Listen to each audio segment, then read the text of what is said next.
Over the years I've played a handful of gacha games, and to this day I've never spent any money on gacha games. Mainly because I'm broke, but that's not the point. Staying free to play in gacha games is financially the wisest decision that anybody could ever make in their life. Meaning that you have a roof over your head because you paid your rent instead of blowing away your money on a gacha game. You get to eat meals 3 times a day and you don't have to go to bed on an empty stomach. You a happy and loving family and friends that cares about you, and there's a brighter future ahead waiting for you in your life to become a successful person. Being a free-to-play player is good for your character development, as it isn't just about saving your money. It's about leveling up your life skills. You become a financial genius, a decision-making machine, a composed individual, a risk-taker, a math wizard, a diligent researcher, and a hard worker. And if that's not enough, you also become a good child to your parents by not wasting their money, a truly satisfied person, and 2 IQ smarter than the average Joe. It's truly a moment when boys turn into men. Don't believe me? Trust me, it will all make sense once I explain everything. If you're already a free-to-play, then you already know what I'm talking about. Unlike whales, dolphins, or Godzillas roaming the oceans of gacha games and spending their retirement money claiming, "I'm not spending, I'm investing."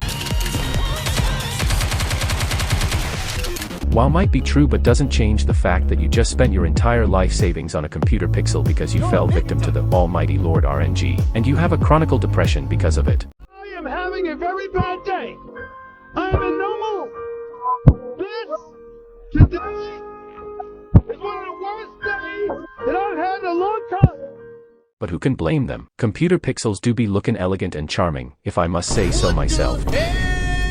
I'm just a small fry trying to swim with the big boys. Personally speaking, as a free-to-play player, I know the struggle of wanting a character so bad that my will and determination alone won't cut it. That's why I start planning like I'm about to launch a space mission. I begin by saving up my summons because, as the saying goes, you can't spend if you can't save. And let's face it, unless you happen to find a genie hiding under your bed that can grant 3 wishes and your first wish is for them to be your lifelong slave, you're going to need all the savings you can get. Back to what I was saying, second thing you do as a free-to-play is to see how much time you have left to save up and how much exactly you can save until eventually the day of summon comes. While it might sound simple and easy, but it's just the start, as you will be in a dilemma where you start to wonder whether you will have enough pulls by the time your waifu or husbando drops. Thoughts like these keeps on popping up until eventually you start to feel anxious. And to cope with it, you pull out your granny's century-old abacus calculator from the forest not too far away from your home where she buried it during her teens, and you begin to calculate, trying to estimate the number of pulls you will have available before the release of your waifu or husbando banner, with the intensity and focus of a great mathematician like Isaac Newton, but prioritizing on the worst-case scenario. But wait,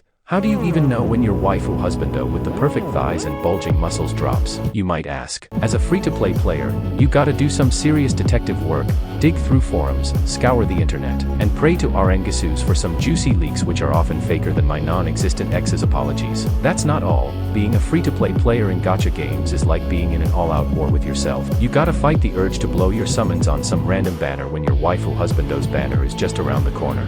It's like a test of your dedication and self-discipline, and if you fail, all your hard work goes up in smoke faster than a lit cigarette in a tornado. So you must stay strong, conquer your mind, body and soul.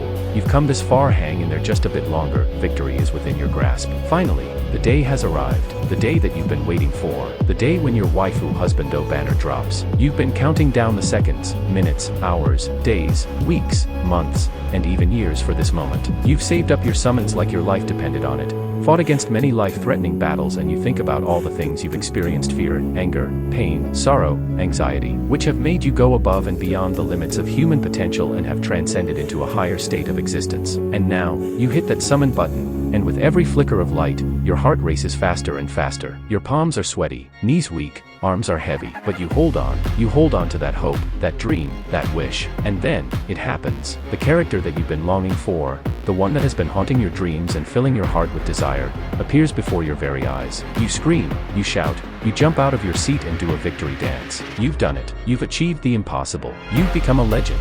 It's like a burst of euphoria exploding in your brain, a rush of adrenaline pumping through your veins, and a choir of angels singing in your ear. You feel like you've conquered the world, like nothing can stop you now, like you've achieved nirvana and become one with the universe. The point is, you don't really need to spend money on a gacha game unless you make 100 times the amount you spend. Eventually, you'll have everything you need if you play the game for long enough. One really good thing about being free to play is that you can quit without feeling bad about wasting your money on a game you probably won't be playing anymore. Moral of the story, do what you like, but don't be that guy who spends thousands of dollars on a gacha game but plays days on a refrigerator, spend that money on a better PC instead.